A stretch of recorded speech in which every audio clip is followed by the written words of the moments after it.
It's another Show Me the Money episode, and today, for once, we're joined by someone who actually knows what he's talking about. So get ready for the Gooners Pod Live with our special guest, Kieran Maguire.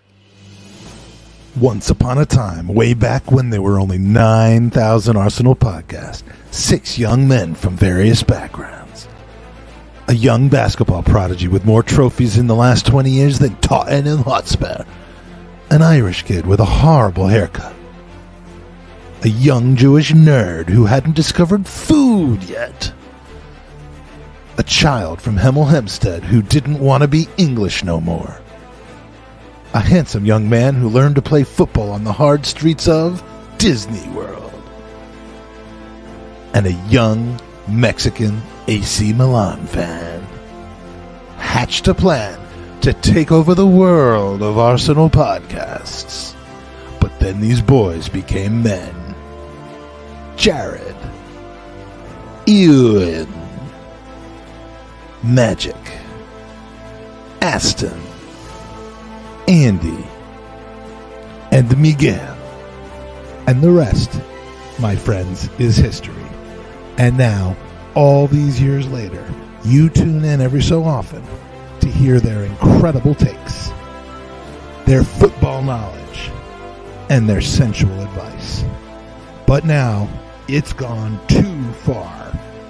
You, our fans, are at long last witness to season 7. Welcome to the Gooners Pod. Hello and welcome to the Gooners Pod, Season 7, Episode 66. Kieran, you've had train rides from Brighton to Liverpool that were shorter than that intro, haven't you? I was very impressed by that, Mike. Very impressed in me. I mean, the editing skills, I mean, you don't get that everywhere. You can really tell it was homemade by someone who doesn't really know how to do anything. But that's how we roll here. So it's good to have you back. It's been about 4 or 5 months since we had you on last, which was a great treat for me. We'll start off with something that has nothing to do with football finances. But what we saw this morning, was that the best football game of all time? Or is that a bit of overreaction there?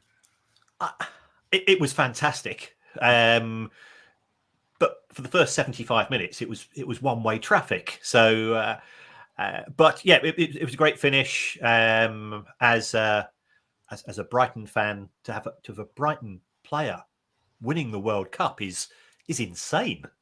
So, yeah, one Brighton player, no Arsenal players lifting the World Cup trophy this year. No, well, you sort of semi-claiming Martinez as one of your own? No, we don't claim him at all. He seems to not realize that he's transferred because he talks about Arsenal in the press constantly. I tweeted out before the shootout that if any possible outcome would be the case, it would be Messi winning the World Cup and Emmy losing it. Like Yes. I took it as a solace that the physical winning moment was not him saving a penalty, even though he did get one and force another one wide. But at least it didn't end with him being mobbed. Because I'm not a big fan of his anymore. But no, as Argentinian last names go, McAllister, there's nothing more Argentinian than Alexis McAllister. And being ginger as well. Yeah. I mean, I don't know how to set house to that setting. okay, my TV just thought that I was talking to Alexa thought I was talking about Alexis McAllister. I'm gonna turn that thing off. I mean, I don't know, maybe a little bit of mini recency bias saying that was one of the best games, because it really kind of was. Other than the 2 goals, there was a yawner in most parts of the second half. But as soon as that penalty was called, the first one for France, I mean, what a final 45 minutes if you include extra time. That was nuts. Either team could have won it in the last minute of extra time. Yeah, it was the fact that they both wanted to win was good. And you often get let down when Messi against Mbappe. Well, I mean, it kind of was, but enough World Cup. We're all World Cupped out. I could see that you were celebrating McAllister, and Brighton was celebrating McAllister's victory. And and that you are already bracing for the inevitable sale to Chelsea. Yes. I mean, it's inevitable. So I do have one more thing. Are you a Messi is the GOAT type guy, or are you one of those very reasonable people who remind people that Maradona, Pele, Cruyff, Di Stefano, George Best, and Zidane also graced the pitch? I mean, or has he eclipsed everything for you? I think in terms of longevity, he's probably surpassed practically everyone. For me, Maradona won the World Cup single-handed in '86, and what he achieved at Napoli in taking a fairly mediocre team to when you say winning Serie A. single-handedly, are you referring to the actual hand that he Yes. used? Because that was a single hand. He was incredible. I've been fortunate enough to see Messi play, and I've never seen anybody. And I'm 60 years old. I've been watching football all my life. I've never seen anybody who the football loved as much as the football loves Lionel Messi, because it just wants to be close to him. I think he's amazing. The greatest of all time. I'm not really bothered in the argument, because what would Pele be like today in a world where there's so much more protection from referees that's a time thuggish defenders. The time frames of the 60s and 70s, comparing them to now is obviously just you've got more athletic people, you've got generally more physical football being played now, but you also have protection and you have rule changes, and I mean it's just really a toss-up to me. But notice I didn't name another player who's often put in that conversation, because I don't believe he belongs in that conversation. And I'm forgetting about Olivier Giroud as well, who's right up there. Thank you, by the way, to you. I didn't have a chance to thank you before the pod, but I will be, thanks to this gentleman, rooting on the Seagulls against Liverpool on the 14th of January. I'm looking forward to it. My last trip to the Amex in the away end didn't work out so well. And my second trip there was canceled by COVID in March 2020. So I'm looking forward to getting back there and actually rooting for the home team this time. And I will be taking Leandro Trossard back with me to London. Todd Bowley might have an opinion on that. I mean, would you rather him go to Arsenal or Chelsea if he has to go? I'd rather him go anywhere than Chelsea. We loathe Chelsea. Exactly. The fact that I wanted Crystal Palace to beat Chelsea in one of Potter's first matches, and I never would have thought that in all my living days. Well, and before we get to Arsenal finances, I wanted to ask you, because I mean, again, if you aren't familiar and if you haven't figured it out by now, Kieran is a fan of two football teams, Brighton and Hove Albion, and we spoke over the summer, and it's only really been interesting. It's been an interesting season so far for both of our clubs. I can't think of any reason why it'd be interesting for ours, but for Brighton, I mean, you sold Cucurella to Chelsea for a tidy little 40 million pound 1 year profit. You got Graham Potter who leaves for Chelsea because he missed Cucurella so much, apparently. And then in a beautiful twist of fate, and I had a friend whose son was at that game. I'm assuming you were at that game, but I was there. Potter comes back to the Amex and gets absolutely destroyed in his own hometown. Is there a hate for Potter, or is there kind of a begrudging, we kind of know you got to do it? I know there's a hate for Chelsea, but are you anti-Potter now, or? I'm not anti-Potter. Graham Potter did the right thing for anybody who was. If I was a professional and I had a chance to enhance my career by going to a more prestigious, more resource available alternative. So if Harvard are listening to this.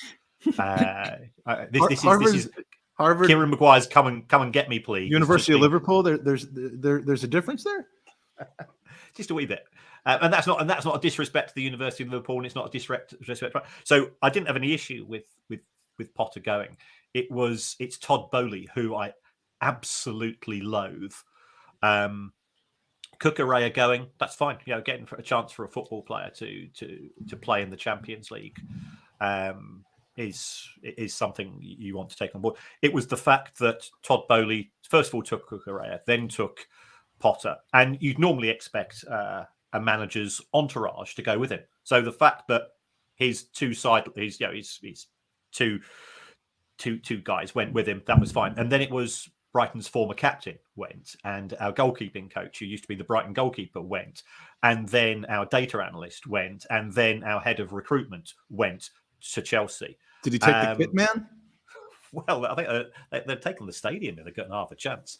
So by the time Graham Potter came back 4 weeks later, what would have been if you had to go, you had to go. We understand it, had become we're pretty laid back bunch in Brighton. I've never known such a febrile, hostile launch to a game, and we had 2 kicked off the line in the first 5 minutes. We beat them 4-1.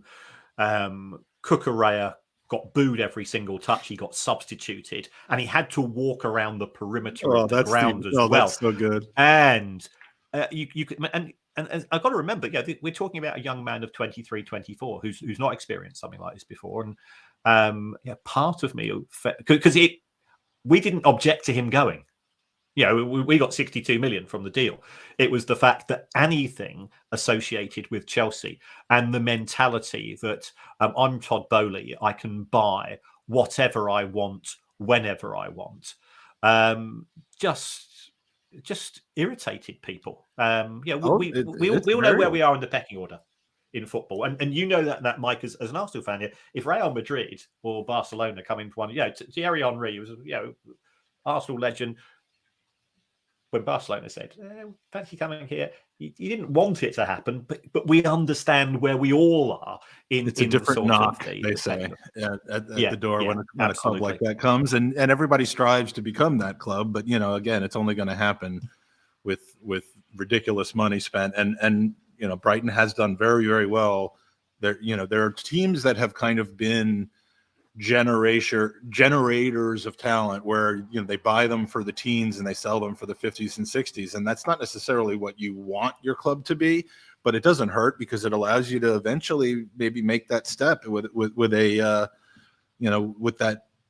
European money that could come. And you guys are 7th now in the league, ahead of Chelsea on goal difference. One of my questions is, do you envision a scenario where you break the mold of the top 6 and can actually finish the season off? Or is this kind of a punching above weight type of start to the season as we saw last season, and things will settle down? I mean, do you have aspirations and hopes of Europe this year? You must always be ambitious in football. And at the start of each season, you're hoping for a good cup run. We're a funny club in that, Ben White went to Arsenal for 50 million. Cucurella went for 62 million. Bissouma went to some club in North London. I can't remember. I haven't really heard anything about that guy. No. But they're like Bruno. We don't talk about that. Exactly. We've done well in terms of moving players on, but we've had a good start to the season. Can that be maintained over 38 games? It's unlikely. We've had our centre forward hasn't scored a goal. So was that Welbeck? That's Danny Welbeck. Yeah, and we love Danny Welbeck. There you go. I mean that's Arsenal DNA for you right there. So speaking of Arsenal, and we'll talk a little bit more about Todd Bowley later. And those of you in the chat, if you have any questions that you want to ask a real financial expert rather than one who poses as one, this is your chance. So please put them in the chat with a Q before them, and I will queue them up to ask Kieran later. So Arsenal's finances for the 2022 season came out, or did they? Now I've seen some, and I want to talk with you about this because I might see it a little bit differently than you do, but I want to wrap my head around the reasoning and all that.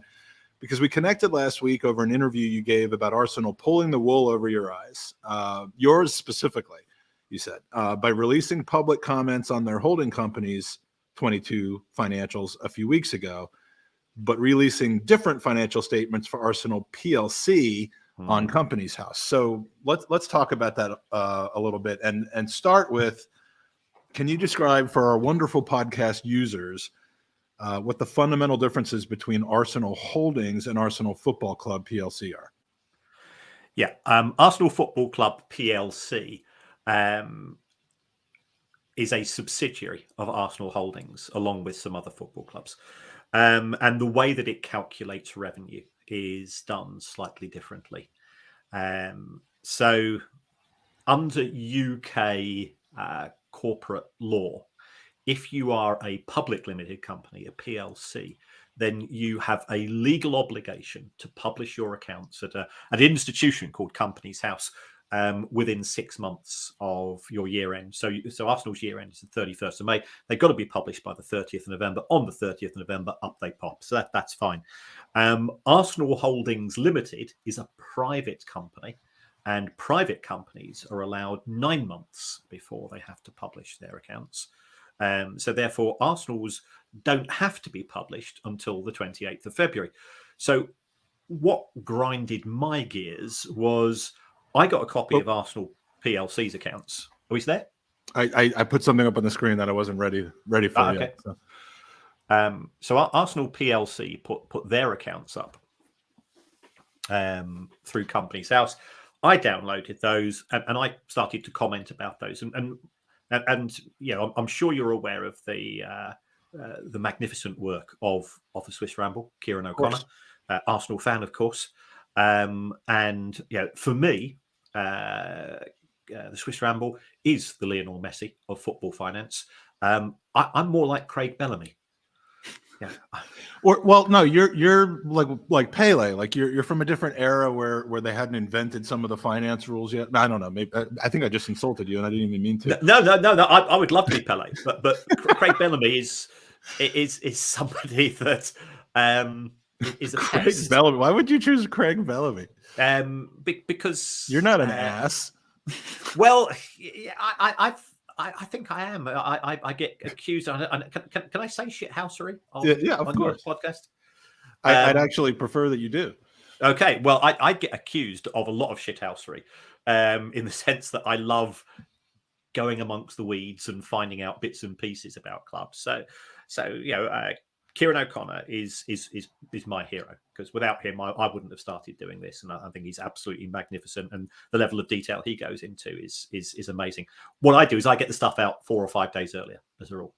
You know, he will do a long analysis on his first Substack. to market is important. You know, I mean, it's and yeah, we both, you know, you can like jam and you can like peanut butter, and and they play different roles on your. I did a show on the 2025 finances for Arsenal already, just because I had to get there first. I wanted it to be out there, but now, so you went and started doing the spreadsheets, which I do on my own in a very. If you're Craig Bellamy, I am the goalkeeper for Sutton United. I'm Wayne Shaw, former Gooners podcast guest.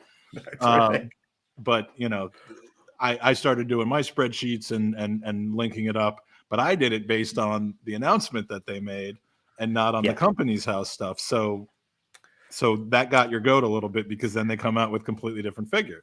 That's right. And what we now have is confusion. So that there is nothing to stop Arsenal from publishing the holdings company's results at exactly the same day. Because if they're going to put out, and what I dislike intensely is that if a club is going to put out a press release, then that press release must be based on fact. So why not put out the facts alongside it? And that's what many clubs do. They'll say, these are the highlights. If you want to see more detail, here's the detail.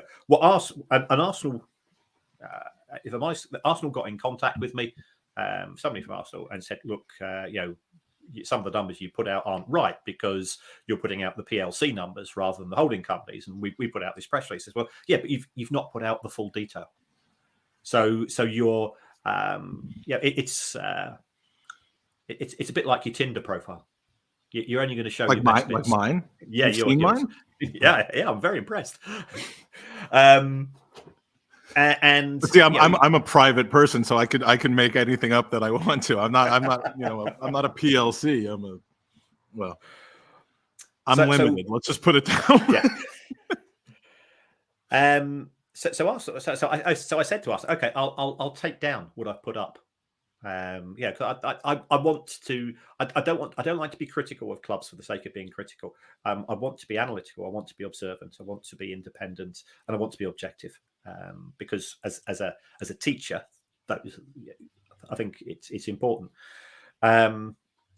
So I did that, and then everybody else is reporting the press release which Arsenal have put out.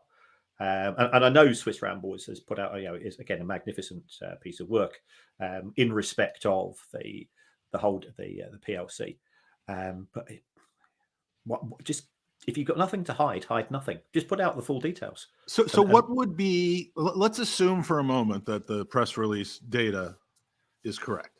Yeah, it is. I'm pretty certain of that. What is the actual delta? Like, where are the different? Because I've compared.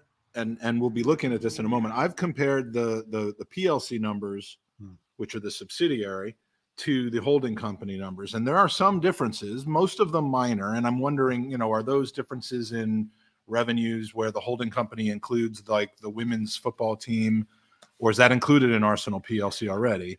Yeah, there are some small subsidiaries over and above the football team, but are those really the only differences between those two, or should those be the only differences? Well, if that was the case, then the differences between the numbers would be so small that, frankly, right, I wouldn't give a hoot.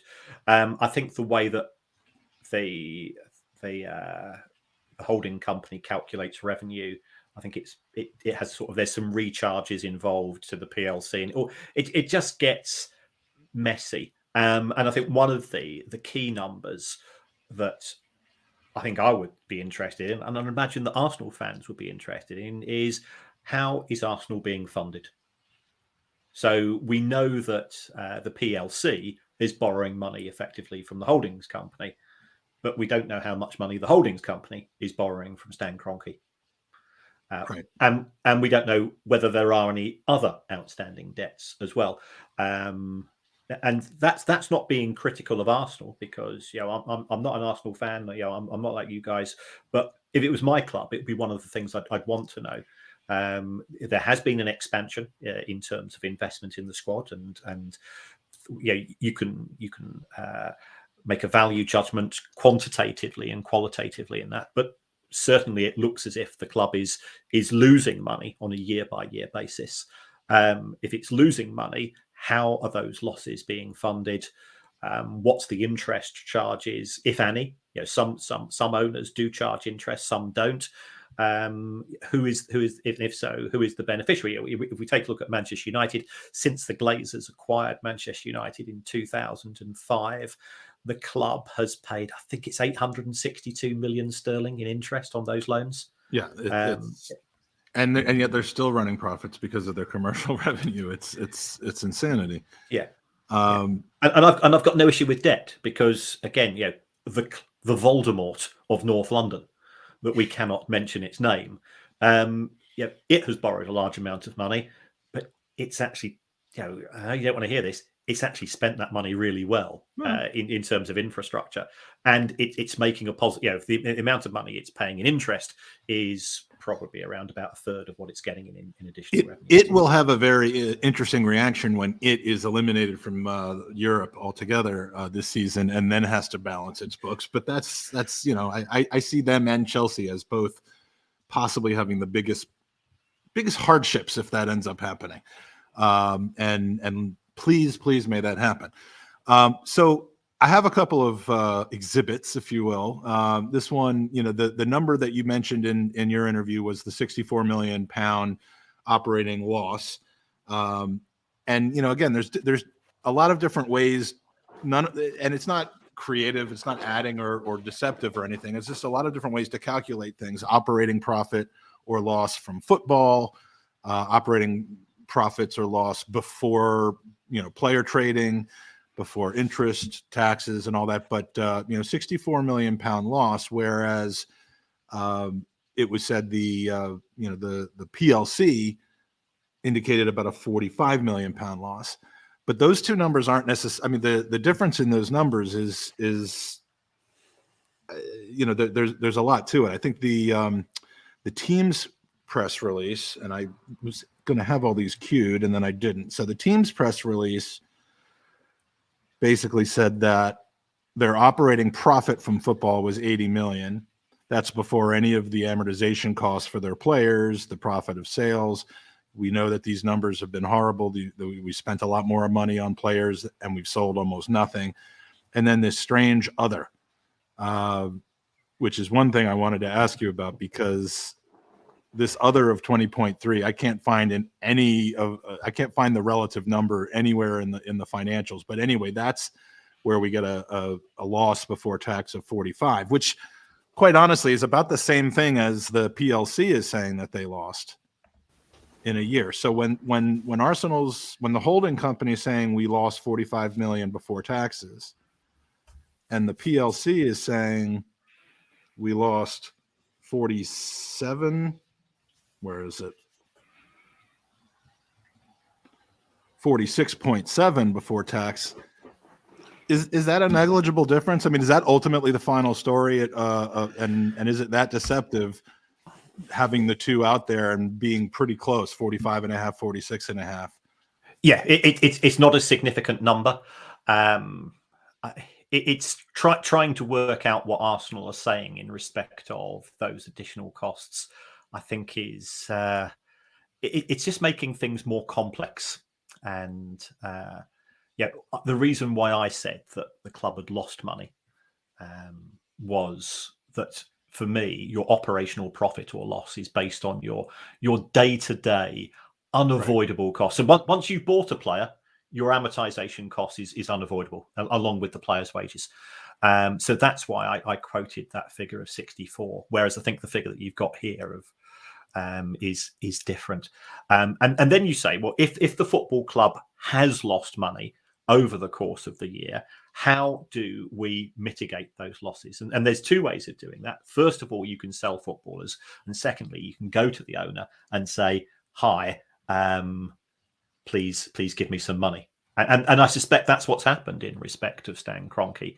And there's a third one, which is go and get into the Champions League and pay yourself back, which I think is the strategy here. I think the owner has financed the spending and the losses for the last 3 or 4 years, some of which are COVID related, others are the consequence of not making the Champions League, under the assumption that once we get back to top 4 and hopefully regular top 4 appearances, the club will not only be self-sustaining again, but because of the new TV deals and the commercial renewals that hopefully will allow Arsenal to jump out of the cellar of the top 6 commercial revenue.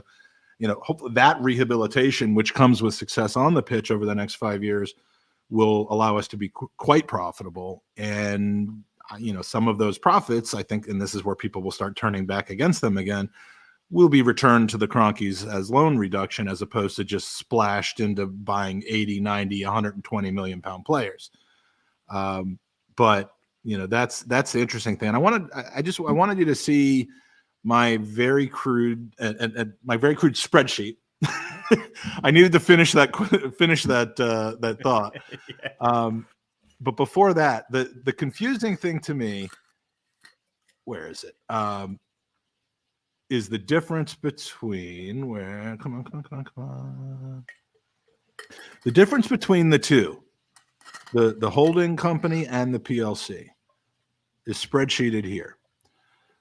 On the left is the numbers from the press release that they came out with. On the right are the numbers from the financial statements of the PLC.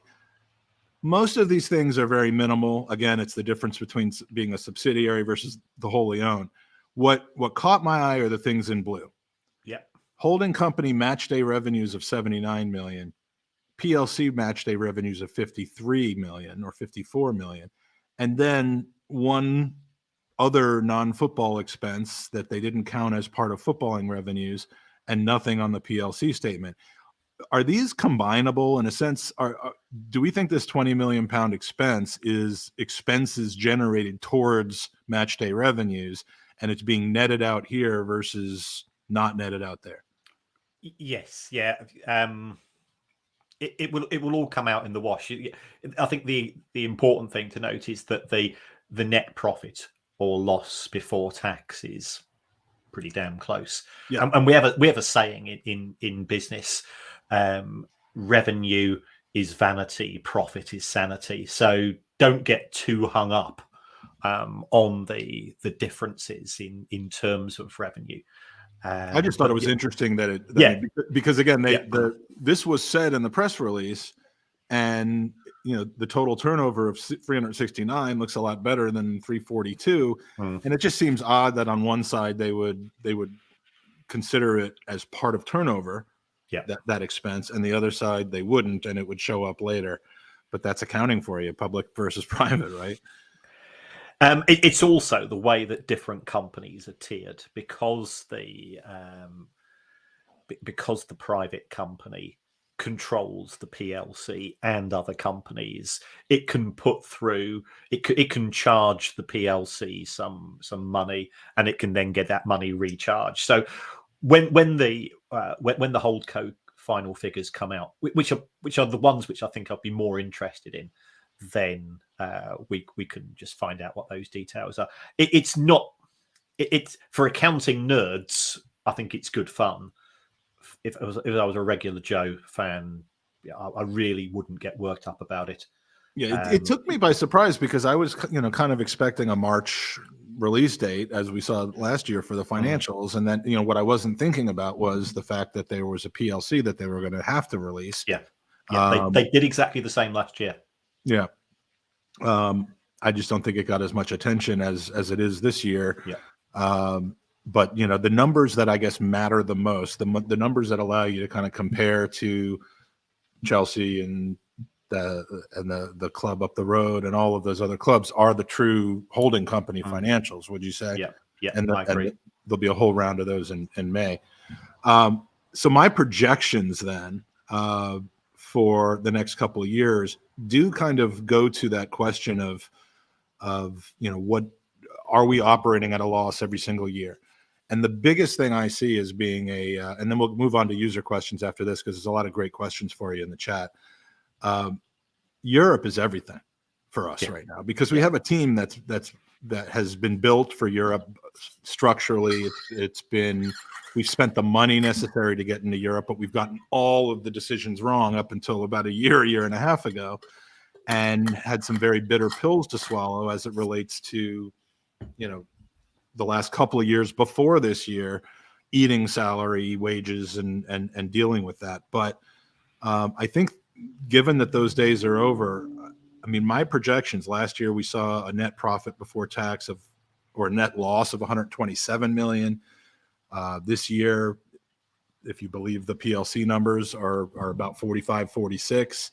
But even just with Europa League money next season, the reduction in the wage bill, to me, puts us back into a profitable stage. Now, there's a lot of really hard to figure out things in here, such as the amortization. Depends on whether we buy people in January or not. The broadcasting revenues depends on whether we finish, first, fourth, or drop all the way down to seventh. But generally speaking, I think we have a good chance of being profitable next season. And then if we make the Champions League this season, the pendulum swinging significantly in the following season, to where we're 93, 94 million before taxes. Am I missing anything here other than the fact I'm making assumptions that really can't be made as of yet? The one thing I would say, Mike, is that if Arsenal qualify for the Champions League, yes, revenues will increase, but just take a look at your wage bill as well, because that will. What we see is Manchester United have got 25% clauses if they fail to qualify for the Champions League. If Arsenal do qualify for the Champions League, would I expect the 2023 wage bill to be accurate? Yeah, probably is, but there will probably be some bonuses going in for the year ended the 31st of May, and then there will be a significant increase. And taking a look at those numbers, in respect of wages, Manchester United's wage bill 382 million, Arsenal's 212. So Well, one team has gotten their wage bill under control. The other's been making the same mistakes over and over again. I mean, I think that's the story behind this process of Arsenal, is that we're probably the only team in the last 2 years that has cut their wage bill by 20 to 25% and gotten 100% better. Yes. in doing that. And, you know, it will come back. The wage bill will rise. And what I didn't take into account is just the natural rise with bonuses from making the Champions League. I looked at it more about renewals, what we're going to have to pay Saka and Martinelli and William Saliba, and then continuing to bring on additional top tier players. I've probably underestimated the profits on selling players, because for once we may now be moving on players who have value rather than paying players to leave. But I think the future is brighter. I guess that's the message, especially if the play on the pitch continues. But my God, what a bad couple of years to get to the level, even without COVID, to get to where we found ourselves is dreadful. So wanted to make sure that we had time for some questions. We got about another 15 minutes to go or so. And so let's see. First, a question from me. Cardiff was recently placed under a transfer embargo for refusing to pay the transfer fee for the late Emiliano Sala, who died in a plane crash after being signed, in a dodgy plane on his way to Cardiff. Am I missing something in this story as to what Cardiff's valid claims are, or, as I mentioned earlier, are they just being dicks? This is pretty morbid. This is the tragic life lost of a young man who is now being treated as a commodity. And there's an ownership dispute with regards to the commodity. So for people not familiar, Emiliano Sala was playing for, was it Lens? Was it Lille? Lille or Lens? Was playing for a French club. Cardiff put in a bid. That bid was accepted. He flew across, signed some documents, got on a plane to go back to France to collect his possessions, and the plane went down. Now there are allegations that the plane was in poor condition, that the pilot really shouldn't have gone ahead. What Cardiff are saying is that not all of the paperwork had been transferred to all of the relevant football authorities at the date of the tragic passing of this young man, and therefore his registration was not valid. What the selling club is saying, that the player had signed, the two clubs had agreed a price, and therefore the sale had gone through. And when people talk about signing a footballer, they are wrong. What you are doing is that you are giving a compensation payment to the previous club that the player played for, in order for them to release the player from his registration. So when you sign for, if you sign for Arsenal, you sign a 4-year contract, that gets lodged at the Football Association. That effectively also gets lodged at UEFA and FIFA. And it says that Arsenal have the sole right to play this player for that 4-year period. If after 1 year, some Barcelona or Real Madrid or Brighton, whoever it is, say, well, we'd like to sign that player, and the player could be good, or he might not be good enough for Arsenal, and therefore he might be good enough for Brighton. We have to. These things work both up and down, like Danny Welbeck. We love Danny Welbeck. We love him too. It just all right. Sorry. Then you say, well, we think that in order for us to forego our opportunity to let him play football for us, we want compensation of X. So that fee had been agreed between the two clubs, and the selling club. I do apologise. It's either Lille or Lens. So we'd agreed. We'd signed off on the deal. You owe us the money. So the registration did not go down in the channel. It was Emiliano Sala himself, and there's a much more important issue to do with individuals who are A, very litigious, and B, people who I wouldn't want to meet on a dark night. So we won't name any names. Right. So they got the registration. They just didn't get the player in. Hmm. But what they're being asked to pay for is the registration. I mean, it sometimes there's bad luck. Sometimes there's insurable risks that you should probably look after. Yeah. I don't know why I always think about insurance. Maybe it's what I do for a living or something, but yeah, I mean, there are risks that are taken, but at some point the risk transfers from one party to the other. And I don't see how there could be any legitimate dispute about when that occurred. And I don't think it occurred on the flight. I think it probably occurred prior to the flight. It just sounds like it's not good for PR either. I mean, my God, you transferred a player, a tragedy happened, and now you don't want to pay the fee that you agreed before that tragedy happened. It just sounds, again, you should have insurance. If your guy's going to fly over, you should take a 1-day policy on a guy. It can't cost you that much. You'll waste that money 99.9999% of the time, but that's insurance. That's insurance. That's what you do. Yeah. All right, let's get to some user questions. Bobby Chakrabarti on Twitter said, how much is an owner of a club allowed to put in over a season or 3 for it to be deemed illegal by FFP rules? That's kind of a loaded question, right? Because it's not just a fixed amount. It's relative to how much they're losing. Is that right? Not quite. First of all, an owner can put as much money into a football club as they choose. It's about how much they lose, correct? Over 3 years? It's how much of that money which counts towards your FFP calculations. So under Roman Abramovich, Abramovich put in 1.5 bill into Chelsea over the tenure of his ownership. But under the Premier League rules, you are allowed to put in £90 million worth of equity over a rolling 3-year period. So if you put in 200, the first 90 counts. If you put in 50, because 50 is less than 90, only the 50 counts. If you lend money as opposed to putting money in the form of shares, that's excluded. So that doesn't count towards FFP. So you can, if you've got an owner who says, well, yeah, I want to build a new stadium. I'm going to put in 500 million for a new stadium at a football club. Because stadium costs are excluded from FFP calculations, that's fine.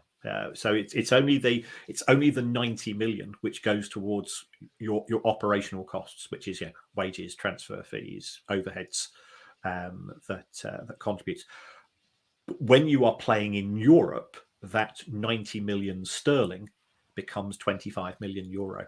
So there's different rules operating under both UEFA and the Premier League, although UEFA's rules have changed from 22-23 to what we refer to as a soft wage cap approach.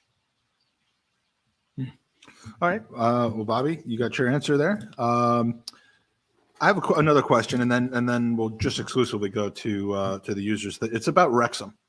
Have you done a deep dive on Wrexham yet? Because in the States there's a lot of intrigue about Ryan Reynolds and Rob McElhenney purchasing this club. Hollywood superstars who are generally football fans, but they had no idea about Wrexham until they decided to do some due diligence on a team they could buy. And from a Hollywood perspective, it seems like a pretty cool story.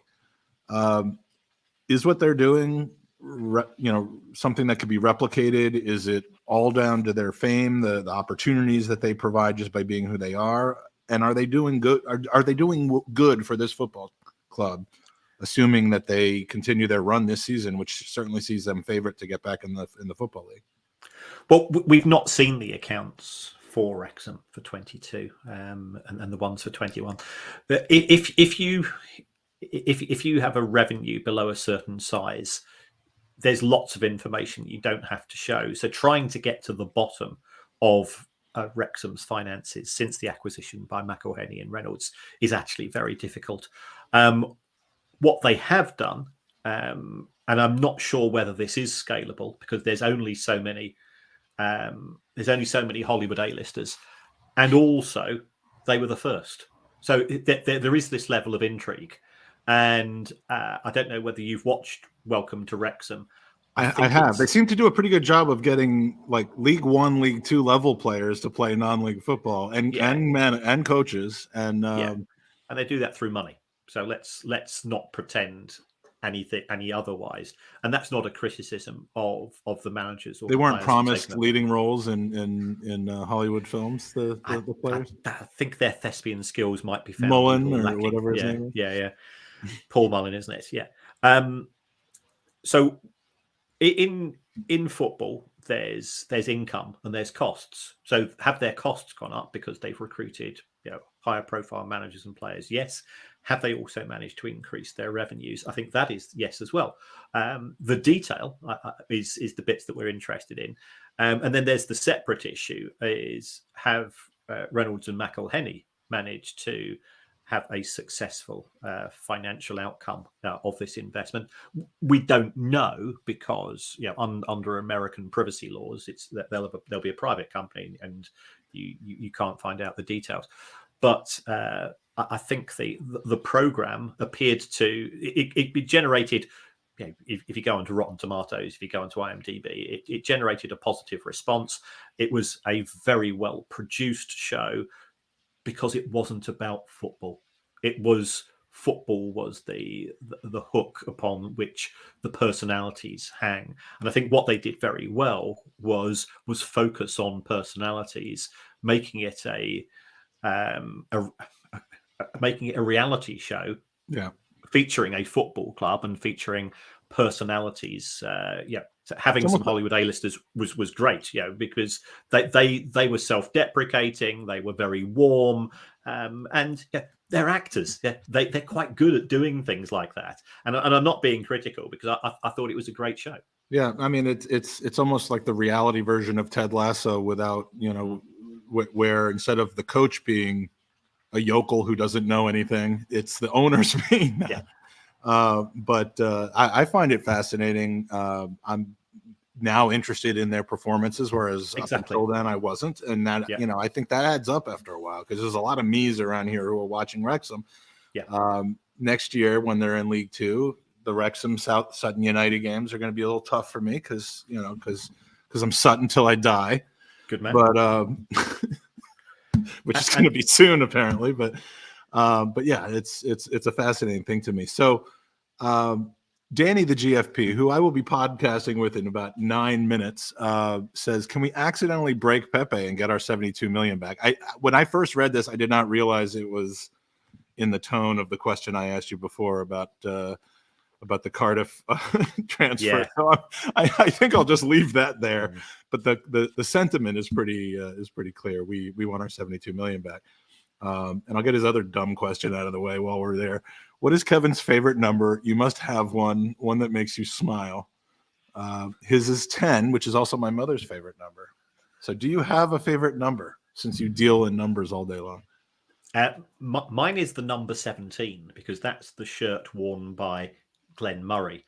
And I had who's a Brighton player who has scored at all levels for Brighton. But I actually played in a charity match at the Amex, and I ended up wearing the number 17 shirt, which was the shirt of my favourite player. So that's number 17 is my favourite number.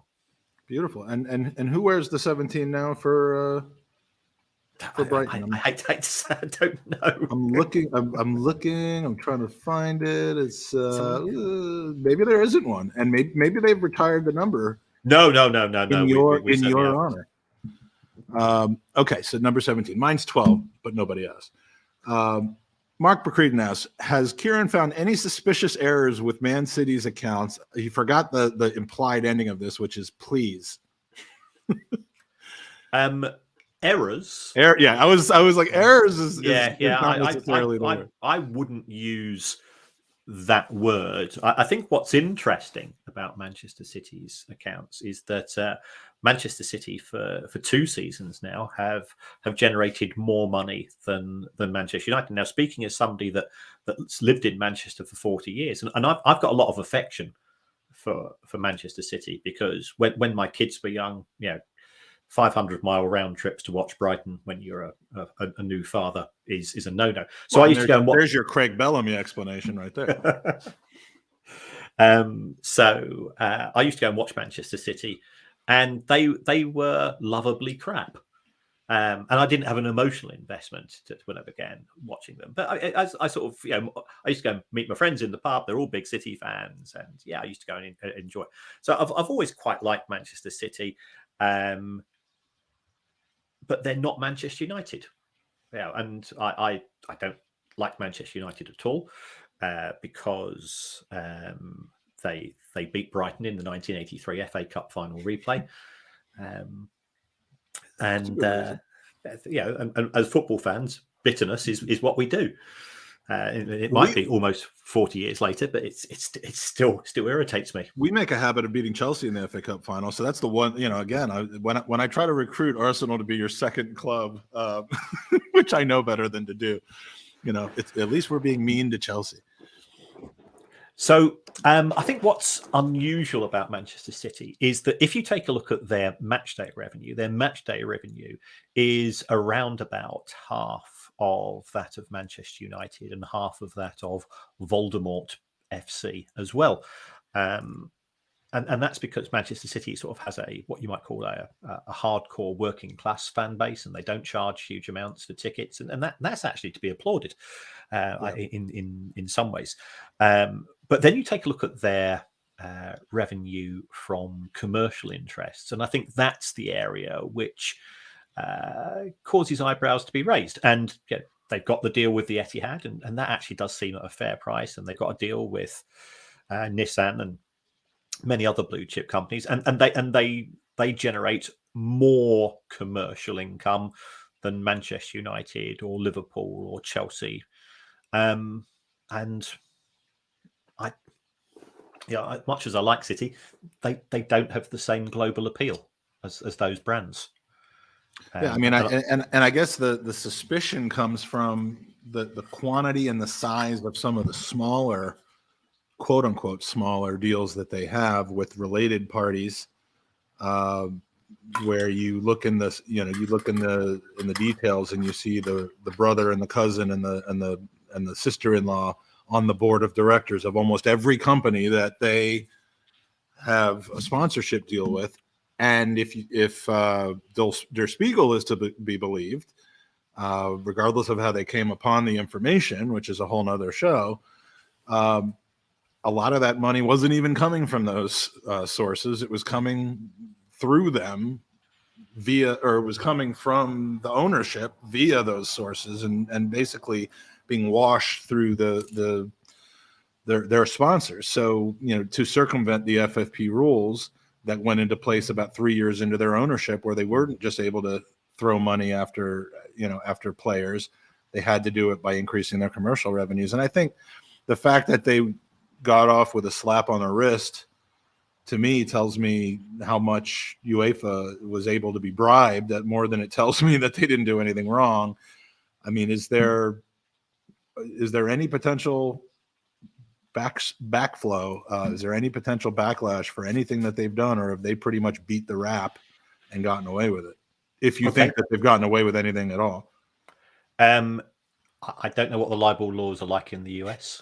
They're not as strong there. So if you want me to just leave it there. No. But I do know what they're like in the UK. Yes. So therefore, I will say the following. UEFA did initially give Manchester City a 2-year ban, which Manchester City appealed. And upon appeal, they overturned the ban on a majority of 2-1. So it was not a unanimous decision. Manchester City have always denied that they have commercial deals, which are through related parties. There is no evidence that UEFA have taken any bribes. In addition to this, Manchester City did publish its accounts in October. And what we saw in the small print of Manchester City's accounts for the first time is something which has been whispered for quite a few years, is an acknowledgement that the Premier League are investigating the club. Now, the Premier League have never said anything. Manchester City have never said anything, with the exception of what we've now seen in the accounts this year. Manchester City will be taking legal advice from some of the most senior legal firms in the country, and I'm sure that the Premier League has also had counsel. What will happen as a result of that investigation by the Premier League, we can only wait. So I'm not saying, I'm certainly not saying that UEFA is corrupt. I'm certainly not saying the Premier League is corrupt, because there's no evidence to back that up. I think you can say that you can say that FIFA is institutionally corrupt, given what's happened in respect of the number of people that have been subject to legal redress. And I'll say no more than that. Good. Well, I mean, and the other thing that should make you feel better, considering the libel laws, is that no one watches this. So we're basically doesn't matter. Doesn't matter. We're basically just having a one-on-one conversation right now. All of the people whose comments and questions I put up, they're just the burner accounts that I have. So yeah, I'll keep it nice and quiet.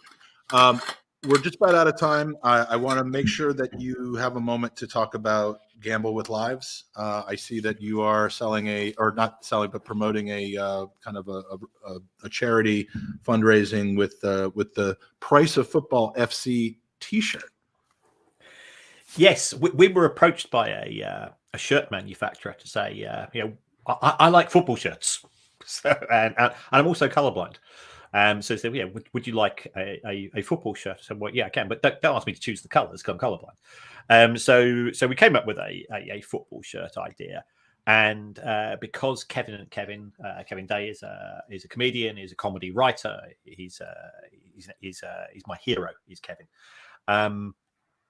We came up with this his. No. He gives me loads and loads of showbiz stories, which I can never repeat.